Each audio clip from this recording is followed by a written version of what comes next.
Hello students, मैं विष्णु कुमावत। फिर से स्वागत है आपका अपने फिजिक्स क्लास में। ठीक है बेटा, हम स्टडी करेंगे यहाँ फिजिक्स को। फिजिक्स एक ऐसा सब्जेक्ट है जो कंसेप्चुअल चलता है। ठीक है, आपको उसको पढ़ने के लिए रेगुलरली टाइम चाहिए। कई स्टूडेंट्स ऐसे कहते हैं कि फिजिक्स बहुत हार्ड सब्जेक्ट है, ठीक है, ये हमारे समझ में नहीं आता है। वो रीजन ये है कि उसको कंसेप्चुअल नहीं है, उसको रटने के हिसाब से कि थ्योरेटिकल या रीडिंग मारते हैं। ऐसा नहीं है। एक तो ये क्या चाहिए, कंसेप्चुअल सब्जेक्ट है। दूसरी बात, इसको चाहिए रेगुलर टाइम। ऐसा नहीं कि आज आप एक ही दिन में हम 4 घंटे पढ़ लेते हैं, 6 घंटे पढ़ लेते हैं कि हाँ आज तो मेरे को फिजिक्स आ गई है। ठीक है, ऐसा नहीं है। डे बाय डे आपका इंटरेस्ट बनेगा इसमें अगर आप इसको रेगुलर टाइम देंगे। फॉर एग्जाम्पल, ऐसा नहीं है कि भाई आप इसको एक ही दिन में पढ़ ले। 1 घंटा 2 घंटे जो हमारे पास है उसको आप रेगुलरिटी दें तो ये आपको समझ में आएगा। दूसरी बात, इसमें हम रटने के हिसाब से नहीं है इसको, कि इसको हम क्या करें, कंसेप्चुअल, इसको समझने की बात करेंगे। जैसे जैसे हम इसको समझेंगे हमारा इंटरेस्ट बनता जाएगा और आपको फिजिक्स बहुत अच्छी लगने लगेगी। ठीक है, बात करते हैं। अब देखो, फिजिक्स में हम वो चीजें स्टडी करेंगे 11th क्लास में जो कि आपको डेली एनवायरनमेंट में देखने को मिलता है। फॉर एग्जाम्पल हम बात करें, कोई भी आदमी सरफेस पर बात कर, सरफेस पर मूव करता है, चलता है, वो कैसे चल पाता है। अर्थ सन के सराउंडिंग रिवॉल्व कर रही है, वो क्यों कर पा रही है, कैसे करती है, क्या उसको किसी थ्रेड या स्ट्रिंग से कनेक्ट किया हुआ है, नहीं है।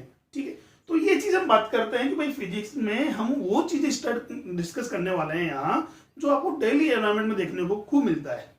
ठीक है, हम यहाँ स्टेप बाय स्टेप आगे बढ़ेंगे। फर्स्ट छोटे छोटे टॉपिक से बढ़ते बढ़ते हम बाकी लंबे टॉपिक तक भी जाएंगे। ठीक है, तो यहां हम स्टार्ट करते हैं। फर्स्ट आपका जो चैप्टर है वो है यूनिट एंड मेजरमेंट।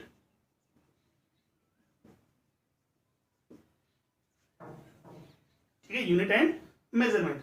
इसमें पहले हम बात करते हैं, एक मेजरमेंट का एक वर्ड काम में लेते हैं हम। What is measurement? देखिए, फिजिक्स को समझने के लिए एनवायरमेंट में जितने भी हमारे पास घटनाएं होती हैं वो समझने के लिए हम कुछ लॉज काम में लेते हैं जिन्हें बोलते हैं लॉज ऑफ फिजिक्स, या फिर हम बताते हैं इसको laws of nature.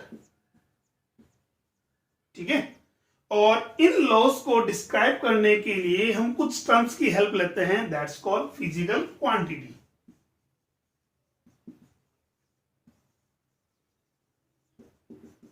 For example, जैसे हमने कहा न्यूटन की बात, न्यूटन ने ग्रेविटेशन को डिस्कवर किया। ठीक है, तो ग्रेविटी को बताया, तो इसका ये नहीं कि ग्रेविटी पहले था, नहीं, ग्रेविटी पहले भी वर्क कर रहा था, बट ये न्यूटन ने उसको एक्सप्रेस कर दिया है या हमारे सामने रिप्रेजेंट किया है या उसके लिए कुछ लॉज दिए हैं जिसको हमें वो ग्रेविटी को समझने में हेल्प मिलती है। ठीक है, तो ग्रेविटी का तो क्या हो गया, वो तो हो गया लॉज ऑफ फिजिक्स हो गया। अब उसे एक्सप्लेन करने के लिए या उसे डिस्क्राइब करने के लिए हम जिन फिजिकल क्वांटिटीज को यूज करते हैं, दैट एग्जांपल फोर्स है, मास है, एक्सेलरेशन है, ठीक है, वो सब क्या है हमारे पास फिजिकल क्वांटिटीज। ठीक है, अब देखिए, किसी भी फिजिकल क्वांटिटीज को हम मेजर करते हैं। मेजर करने का मतलब है उसको, अच्छा मेजर है क्या। अब मैंने एग्जांपल लिया छोटा सा कि भाई सपोज करो सम स्टूडेंट्स आर स्टैंडिंग या रीडिंग इन द क्लासरूम। तो अगर आपसे पूछा जाए how many students are sitting in the room, तो एक तो हमारे पास एग्जांपल आता है, आंसर आता है some students are reading in the classroom या sorry standing in the classroom. Second हम बात कर रहे हैं, हमारे पास है एक तो है 25 students are sitting in the classroom. इन दोनों में कुछ डिफरेंस है। चलो एक हम बात करते हैं, एक हमने कहा car is moving with some speed. ठीक है, एक तो ये हमने बोला, इसी लैंग्वेज को या सेंटेंस को हम ये कहते हैं car is moving with 30 kilometre per hour. तो यहां से हमें कुछ डिफरेंस देखने को मिल रहा है। दोनों स्टेप में हमारे पास है कि इसमें भी कार मूव कर रही है, इसमें भी कार मूव कर रही है, बट इसमें हमने बोला है सम स्पीड, कुछ स्पीड से मूव कर रही है। यहां हमने कहा कि हमारे पास 30 किलोमीटर पर आवर से मूव कर रही है। तो यह दोनों में डिफरेंस क्या हमारे पास है, तो यहां देखो, वहां उसका हमें मेजरमेंट पता है। किसी भी फिजिकल क्वांटिटी का मेजरमेंट का मतलब है उसे न्यूमेरिकल वैल्यू में एक्सप्रेस करना। ठीक है, फॉर एग्जांपल हमने कहा इस पेन की length a few centimetre is length of pen. ठीक है, ए फ्यू सेंटीमीटर हमने बोला ऐसा, तो एक तो ये होता है 1 सेंटीमीटर, एक हमने बोला है 12 सेंटीमीटर। दैट मीन्स उसको हमने क्या किया है, न्यूमेरिकल वैल्यू में एक्सप्रेस किया है। ठीक है, तो यहां जब भी हम बात करें किसी भी फिजिकल क्वांटिटी को जब मेजर करेंगे तो उसको दो टर्म्स में एक्सप्रेस करते हैं। ठीक है, तो कौन से टर्म्स है वो देखो।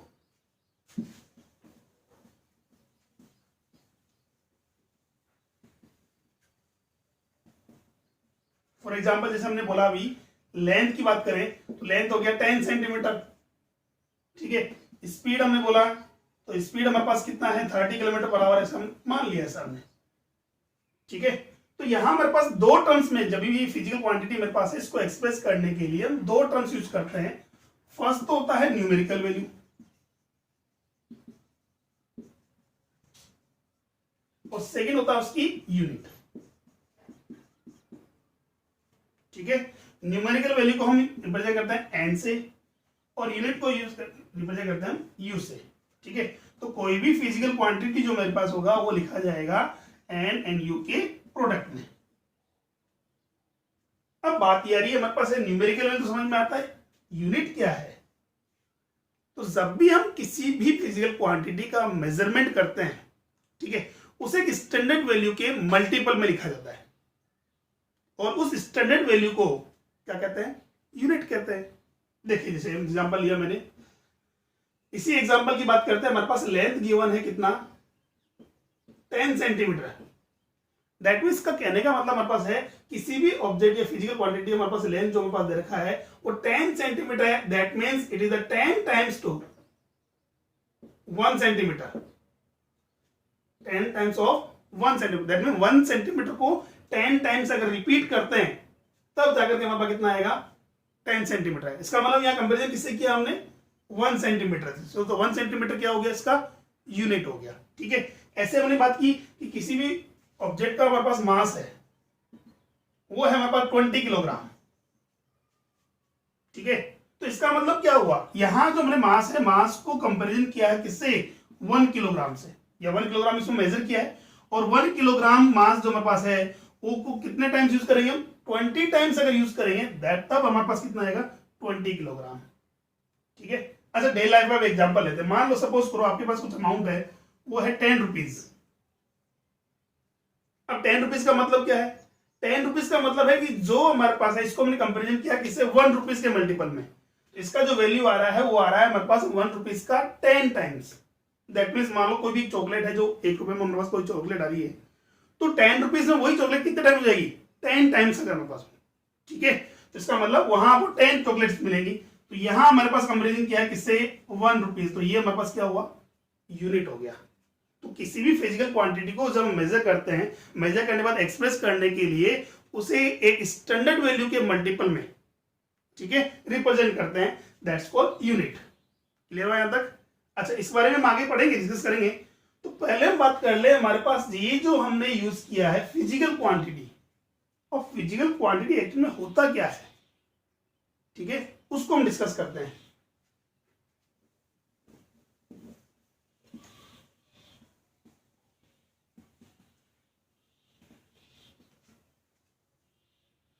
तो फर्स्ट हमारे पास है physical quantity.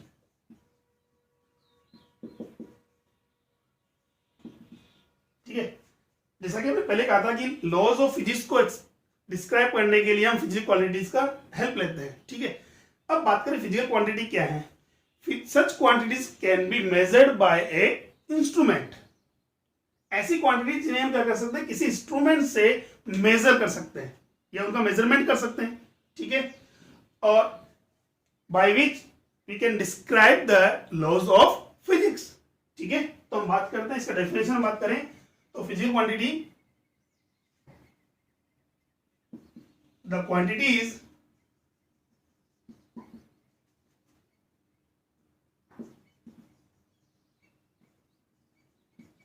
which can measured by an instrument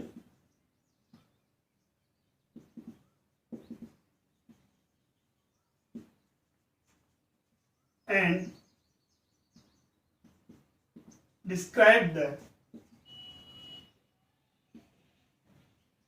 laws of physics और इसे कह सकते हैं लॉज ऑफ नेचर। ठीक है, अच्छा एग्जांपल लिया हम, क्या लेंथ हमारे पास फिजिकल क्वांटिटी है? बिल्कुल है। क्यों? लेंथ को हम मेजर कर सकते हैं। अब मेजर करने के लिए हम इंस्ट्रूमेंट मीटर स्केल यूज करते हैं। ठीक है, जनरली। अच्छा बात करें, हमारे पास है मास। मास भी फिजिकल क्वांटिटी है, इसको भी हम मेजर कर सकते हैं। मतलब जो भी हमारे पास हम टर्म्स यूज करें जिसको हम क्या कर सकते हैं, मेजर कर सकते हैं या उनका मेजरमेंट कर सकते हैं, दैट्स कॉल्ड फिजिकल क्वांटिटी। यहां मैं एग्जांपल लूं आपसे कि आपकी थॉट, जो आप सोच रहे हैं, मान लो थिंकिंग हम बात करें, क्या थिंकिंग आपकी जो थॉट्स हैं उन थॉट्स को क्या मेजर कर सकते हो? नहीं। ठीक है, इन थॉट्स की बात करें, थॉट्स के लिए हमारे पास कोई फिक्स नहीं कि डायमेंशन क्या है, लेंथ क्या है, मास क्या है, ऐसा कुछ नहीं है हमारे पास। इसका मतलब वो फिजिकल क्वांटिटी में नहीं आता है। क्लियर हो यहां तक? तो फिजिकल क्वांटिटीज क्या होती हैं? Such quantity which can be measured by an instruments and describe the laws of physics और लॉज ऑफ नेचर। क्लियर हो हमारे पास? अब देखिए फिजिकल क्वांटिटी, चलो ये तो समझ में आ गया, हमारे पास लेंथ है, मास है, एग्जांपल हमने लिया, टाइम हमने यूज किया है। ठीक है, अब देखिए फिजिकल क्वांटिटीज कितने टाइप्स की होती है।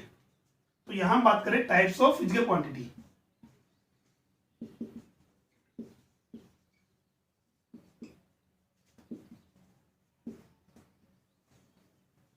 देखिए फिजिकल क्वांटिटी 3 टाइप्स की होती है हमारे पास। फर्स्ट तो है हमारे पास फंडामेंटल।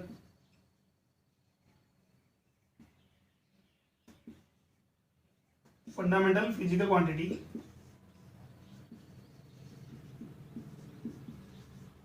सेकेंड हमारे पास है डिराइव्ड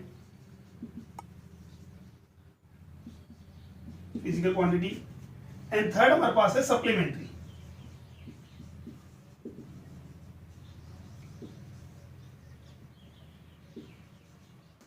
फिजिकल क्वांटिटीज। ठीक है, तो फिजिकल क्वांटिटीज तो ऐसी हैं जिन्हें हम क्या कर सकते हैं, मेजर कर सकते हैं, और इनकी हेल्प से हम क्या करते हैं, लॉज ऑफ मोशन या लॉज ऑफ फिजिक्स है उनको डिस्क्राइब करते हैं। क्लियर हुआ?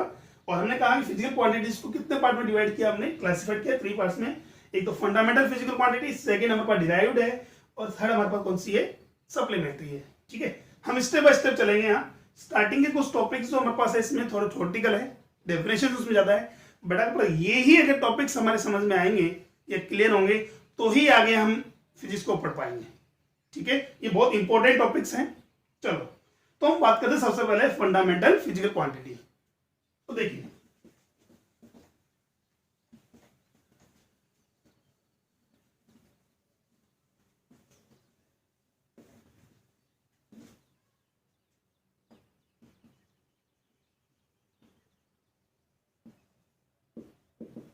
Fundamental physical quantity. अब फंडामेंटल फिजिकल क्वांटिटीज क्या होती हैं? ऐसी फिजिकल क्वांटिटीज जो इंडिपेंडेंट होती हैं। ठीक है, ओनली एंड ओनली सेल्फ पर डिपेंड होती है, किसी अदर क्वांटिटीज पर डिपेंड नहीं करती हैं, दैट्स कॉल्ड फिजिकल क्वांटिटी। अब एग्जांपल हम बात करें तो फिजिकल क्वांटिटी के लिए या फंडामेंटल के लिए हमने यूज किया है, जैसे फॉर एग्जांपल लेंथ। अब लेंथ को मेजर करने के लिए हमें क्यों लेंथ चाहिए? ठीक है, क्या इसके लिए किसी अदर क्वांटिटीज की रिक्वायरमेंट होगी? कोई नीड नहीं है हमें। दैट मीन्स ये केवल किस पर डिपेंड करती है, सेल्फ डिपेंडेंट है, किसी अदर क्वांटिटी पर डिपेंड नहीं कर रही है। सेकेंड हम बात की हमने टाइम। तो क्या टाइम हमारे पास फिजिकल फंडामेंटल फिजिकल क्वांटिटी में आएगा? बिल्कुल आएगा, बिकॉज टाइम को मेजर करने के लिए केवल टाइम ही चाहिए हमें, अदर क्वांटिटीज की हेल्प लेनी पड़ेगी या नहीं लेनी पड़ेगी। ऐसे हमने कहा हमारे पास मास। अच्छा ठीक है, एक एग्जांपल हम लेते हैं स्पीड। आपने 9th क्लास में पढ़ा होगा स्पीड। स्पीड क्या होता है हमारे पास? Distance upon time. ठीक है, डिस्टेंस अपॉन टाइम। तो डिस्टेंस अपॉन टाइम, तो यहां बात करें क्या स्पीड को मेजर करने के लिए एक्सपेक्ट करें क्या हमें अदर फिजिकल क्वांटिटी रिक्वायरमेंट? बिल्कुल होती है। किस किस की होती है सर? एक डिस्टेंस की हो रही है और एक टाइम की हो रही है। अगर ये फिजिकल क्वांटिटीज नहीं है तो क्या आप स्पीड को मेजर कर पाएंगे? नहीं। क्या उसको एक्सप्रेस कर पाएंगे? नहीं कर पाएंगे। दैट मीन स्पीड डिपेंड कर रही है किस पर? डिस्टेंस पर और टाइम पर। तो क्या ये फंडामेंटल क्वांटिटी होगी? नहीं होगी, बिकॉज हमने बोला ना फंडामेंटल क्वांटिटी कौन सी होती है? जो इंडिपेंडेंट होती है, depend only and only itself. So self पर ही डिपेंड करती है, अदर पर डिपेंड नहीं करती है। तो ये हमारे पास फिजिकल फंडामेंटल में है, बिल्कुल है। ये भी फंडामेंटल है, ये भी फंडामेंटल है, बट स्पीड हमारे पास फंडामेंटल क्वांटिटी में नहीं आता है। ठीक है, तो यहां बात करें डेफिनेशन क्या बनती है fundamental quantity, such quantities are independent to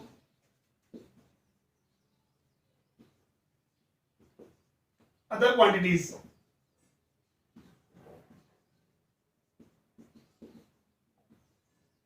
ठीक है, depends on only and only itself. चलो ये तो हमारे पास हो गया, इसका मतलब इसमें एग्जांपल्स हमने लिए क्या, लेंथ, ठीक है, टाइम, मास, ये एग्जांपल हमारे पास है। नेक्स्ट हम बात करते हैं डिराइव्ड। अब देखो उसके नाम से ही क्लियर हो हमारे पास है डिराइव्ड, जिन्हें ऑलरेडी हमने किससे किया, डिराइव किया है। किससे किया है, फंडामेंटल क्वांटिटीज से डिराइव किया है। तो ऐसी फिजिकल क्वांटिटीज जो डिपेंड करती हैं किस पर, फंडामेंटल क्वांटिटीज पर, दैट्स कॉल्ड डिराइव्ड। अब डिराइव कौन सी हुई सर, जो फंडामेंटल के अलावा बच के सब क्या है, डिराइव्ड है। भाई जो फंडामेंटल क्वांटिटीज में नहीं आ रहा है उनको हम किसमें करेंगे, डिराइव में काउंट करेंगे। अब एग्जांपल देखिए, मैंने कहा फर्स्ट हमने जिसे स्पीड का एग्जांपल लिया, तो स्पीड हमारे पास क्या होता है, डिस्टेंस अपॉन टाइम। ठीक है, डेंसिटी की बात करते हैं तो डेंसिटी हमारे पास होता है मास अपॉन वॉल्यूम। ठीक है, ऐसे हमारे पास होता है क्वांटिटी जो फिजिकल क्वांटिटीज में नहीं आती है, सब किस में आई है हमारे पास है, डिराइव क्वांटिटीज में। क्लियर हुआ। और डिराइव इसका मतलब कैसे होता है, डिराइव क्वांटिटीज हमारे पास डिपेंड करती है किस पर, फंडामेंटल क्वांटिटीज पर। क्लियर है। चलो, यानी कि फिजिकल सॉरी फंडामेंटल क्वांटिटीज के अलावा जो रिमेन्स हमारे पास रेस्ट क्वांटिटीज जो हैं, that's are derive quantities. Clear हुआ। चलो, एक हमारे पास है supplementary quantity.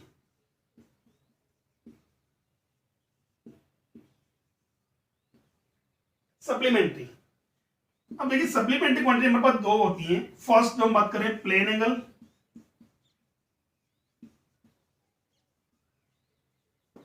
And second solid angle.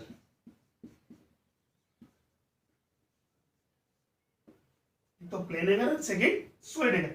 अच्छा, सप्लीमेंट्री क्वांटिटी ये सब डिराइव में है या फंडामेंटल क्वांटिटीज में? इसका हम एग्जांपल देखें तो हम इस टाइप से ले सकते हैं, किसी स्टूडेंट का क्लास में रिजल्ट जो आता है वो आता है हमारे पास है फर्स्ट, या तो होगा पास, ठीक है, सेकंड क्या आ सकता है हमारे पास, वो होगा फेल। इनके अलावा भी हमारे पास कोई पॉसिबिलिटी बन जाती है, वो बन जाती है हमारे पास किसकी, थर्ड सप्लीमेंट्री की।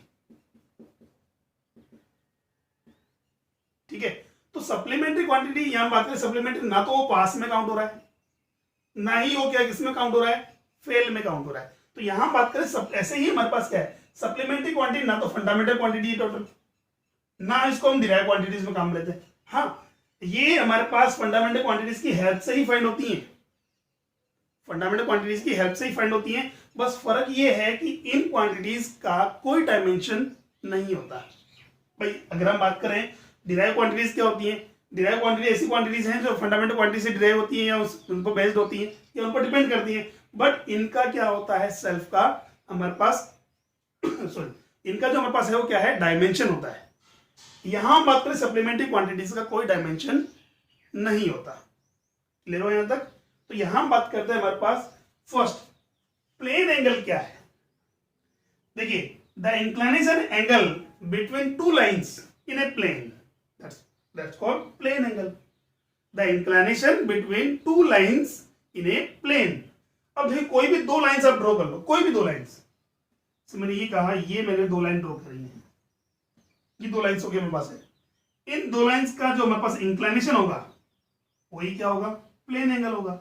और प्लेन एंगल को हम रिप्रेजेंट करते हैं किससे, ये डिनोट करते हैं थीटा से। ठीक है, किससे करते हैं, थीटा से। अच्छा, ये बात करें क्या कुछ भी दो लाइन हम यूज कर रहे हो प्लेन में होंगे हमेशा? बिल्कुल, कोई भी दो लाइन अगर आप ड्रॉ करेंगे, कैसी भी लाइन ड्रॉ करेंगे, अच्छा अगर आप स्पेस में बात करें, मैंने कहा ये एक लाइन है, ये लाइन ये मेरे पास है, तो ये प्लेन बन गया। ठीक है। इनके बीच का जो एंगल होगा हमारे पास है दैट्स कॉल्ड प्लेन एंगल। अब इसको सर ऐसे कर लो, जो ऐसे कर लो, कैसे भी कर लो, हमारे पास ये एक प्लेन बन गया हमारे पास। तो ये जो एंगल होगा दैट्स कॉल्ड प्लेन एंगल। तो द एंगल या inclination between two lines in a plane that's called plane angle. अब प्लेन एंगल को किससे डिनोट करते हैं? हम थीटा से डिनोट करते हैं, ठीक है। अब इसका वैल्यू कितना होता है हम कैसे फाइंड करेंगे, या इसको कैसे हम किसमें मेजर करेंगे? तो देखिए इसके लिए हम बात करते हैं एक सर्किल की। सर्किल किस में आएगा? प्लेन में आएगा। 2D में हमारे पास है। सर्किल किस में आता है? 2D में आता है। ये इसका सेंटर हमने कंसीडर किया है। द इंक्लिनेशन एंगल या plane angle is defined as the inclination between two radius of a circle. Two radius of a circle, ये हमने कंसीडर कर लिया। फॉर एग्जांपल फर्स्ट रेडियस हमने ओ ए कंसीडर किया, सेकंड कौन सा हुआ? ओ बी हुआ, ठीक है। तो यहां इसको हम क्या करेंगे? थीटा से नोट करेंगे। अच्छा बात ये नहीं सर आपने सर्किल ही यूज क्यों किया? अदर क्वांटिटीज में बात करें हमने, बस इस स्ट्रक्चर में हमारे पास स्फीयर भी आता है, बट स्फीयर हमारे पास किस में आता है? 3D में आता है। यहां जो हम बात कर रहे हैं किसकी कर रहे हैं? 2D की, दैट मींस एक प्लेन की बात कर रहे हैं, 2 डायमेंशनल होना चाहिए उसमें। तो देखिए यहाँ तो हमारे पास क्या हो गया? Inclination between two radius of a circle that's called plane angle. अब थीटा की बात करें, जैसा आपने ऑलरेडी पढ़ा है पहले फॉर्मूला, थीटा हमारे पास फॉर्मूला जो होता है या प्लेन एंगल का जो फॉर्मूला हमारे पास है वो होता है arc by radius. Arc by radius. तो देखिए ये आर्क हम यूज करेंगे, इसको हमने एल कंसीडर कर लिया मान लो, ठीक है। तो इसको हमने बोल दिया आर्क बाय रेडियस। कितनी कंसीडर की हमने? स्मॉल आर, ठीक है। कोई डाउट यहां तक? The inclination between two radius of a circle, ठीक है, at its centre is called plane angle, it denoted by theta, and the formula of the plane angle is defined as the ratio of arc to radius। Clear हुआ? अब देखिए इस arc को मैं L से denote करता हूं तो थीटा कैन बी राइट बेटा L बाई R।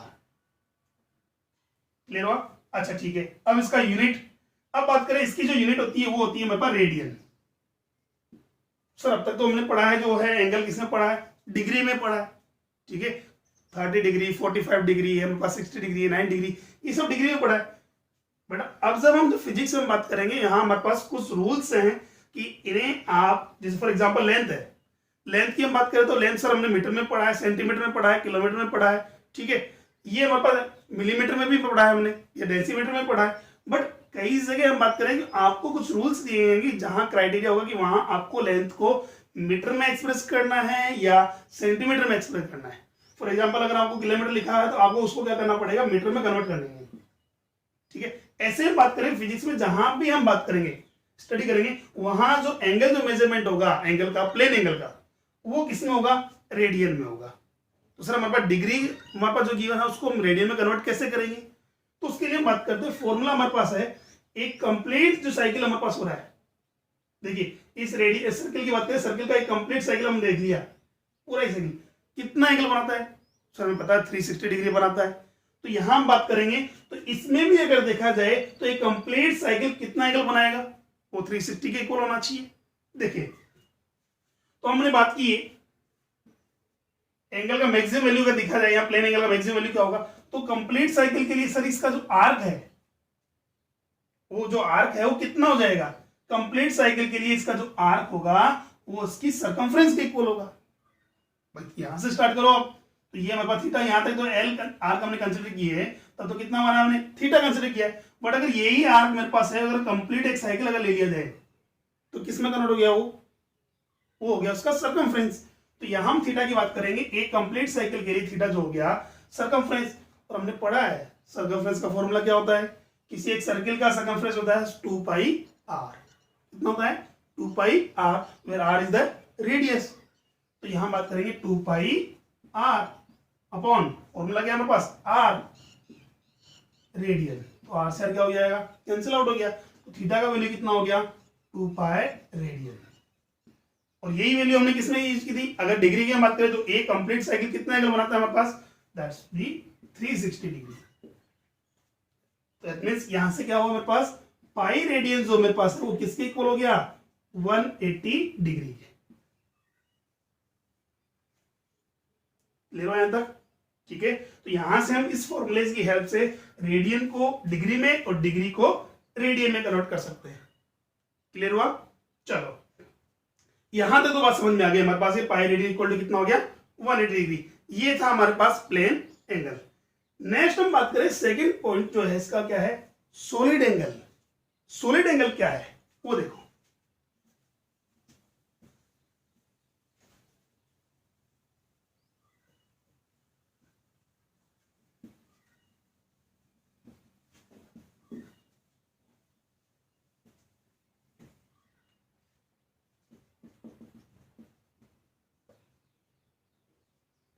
देखिए प्लेन एंगल हमने कहा था वो कहां फॉर्म होता है? वो होता है 2D में या प्लेन में। यहां बात करें सॉलिड एंगल। क्लियर है? यहां पे सॉलिड ऑब्जेक्ट, दैट मीन्स हम बात करेंगे यहां किससे? 3D से। ठीक है, तो 3D में हमारे पास बात करें तो 3D के लिए जो एंगल बनेगा दैट्स कॉल्ड सॉलिड एंगल। और कहां बनेगा, कैसे बनेगा, इसके लिए हम बात करें, इमेजिन करते हैं एक आइसक्रीम कोन की। देखो इमेजिन करें एक आइसक्रीम कोन है आपके पास।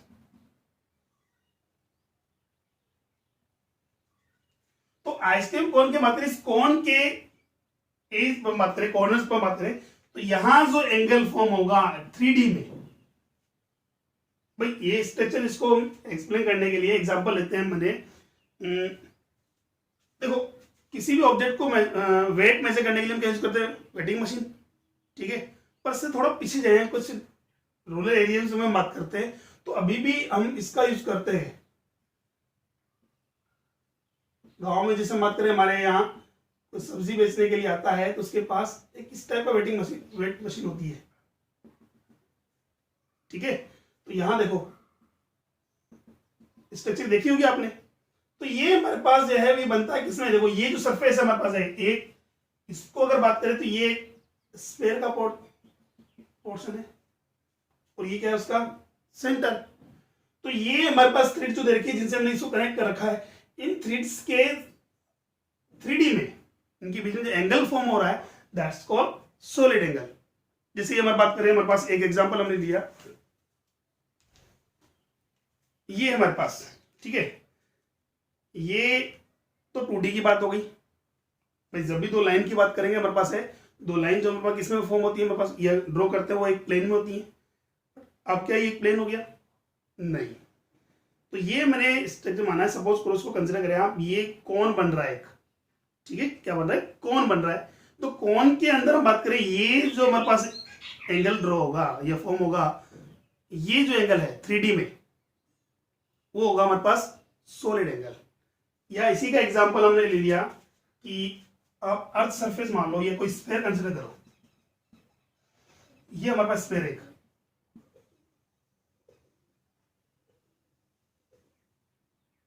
तो देखो वहां हमने यूज किया था किसको? सर्किल को। बिकॉज सर्किल का किसमें होता है? 2D में होता है। यहां स्फीयर की बात करें, स्फीयर किसमें होता है? 3D में होगा। ठीक है, तो यहां मेरे पास ये सेंटर है, तो इस स्फीयर का कोई भी एक पोर्शन आप यूज करें,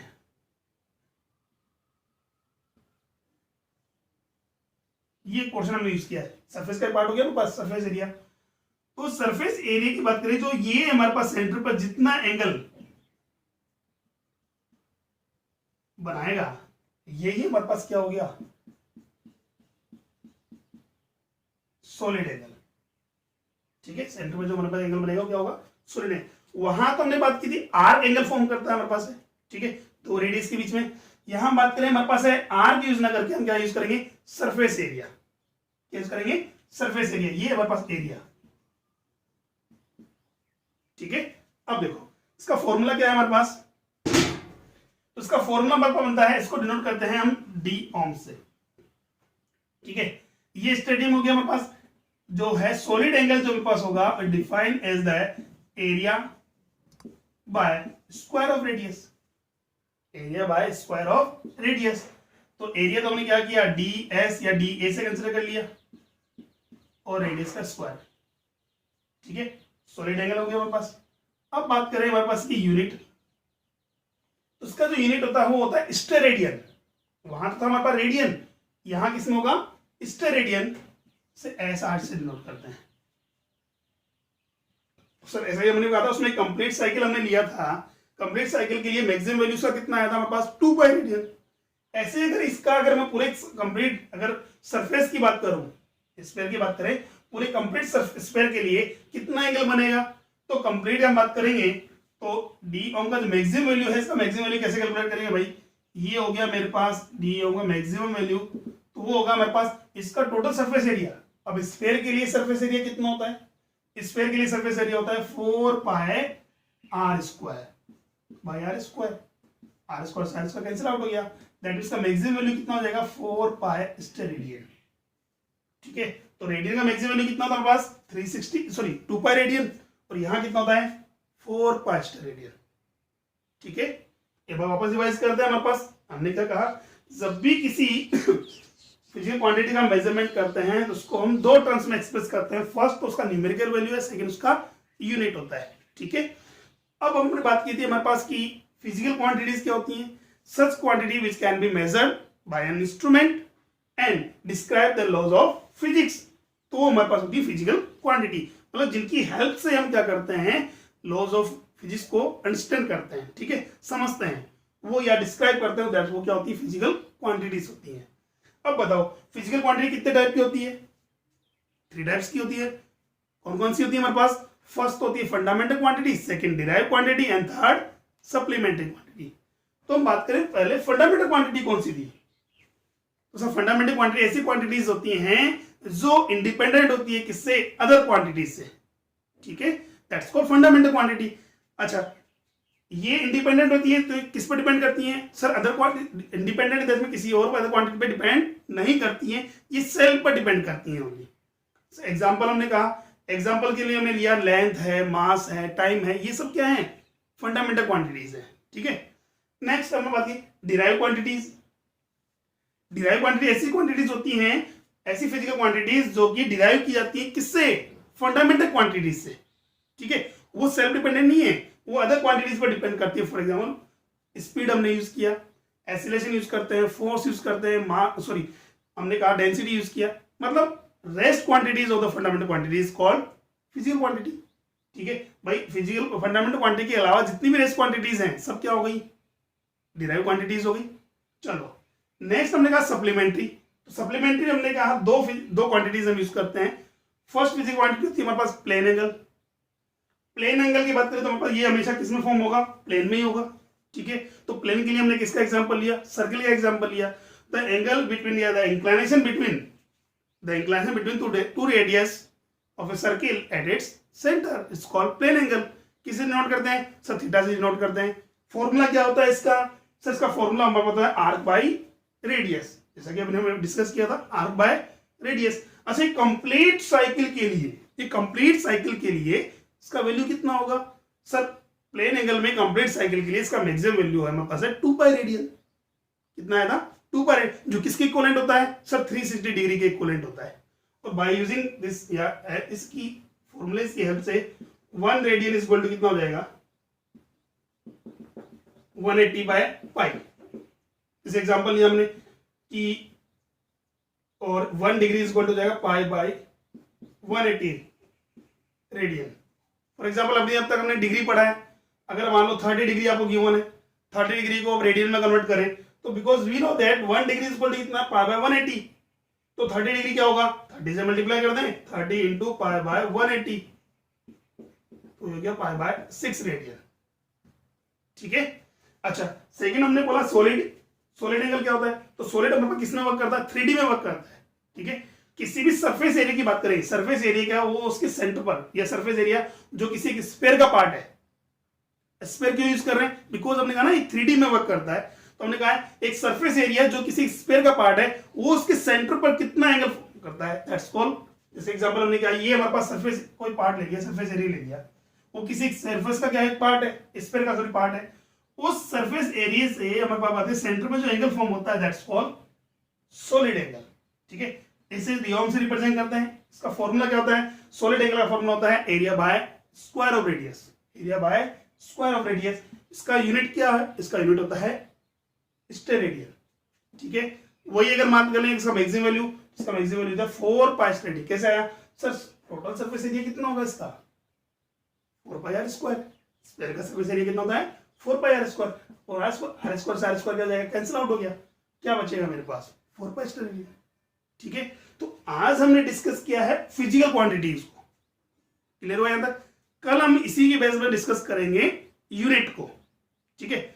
स्टेप बाय स्टेप चल रहे हैं। फिजिक्स बहुत इजी रहेगा, बट आप रेगुलरिटी बनाए रखें, ठीक है। रेगुलर रहोगे तो ही हमारे पास फिजिक्स समझ में आएगी। ऐसा नहीं कि हमने 5-6 दिन का वर्क अगर पेंडिंग रख दिया, फिर 7 डे हम बात करते हैं, फिर उसको एक साथ हम प्ले कर लें, पॉसिबल नहीं है, क्लियर हुआ। चलो आज के लिए इतना ही है, थैंक यू।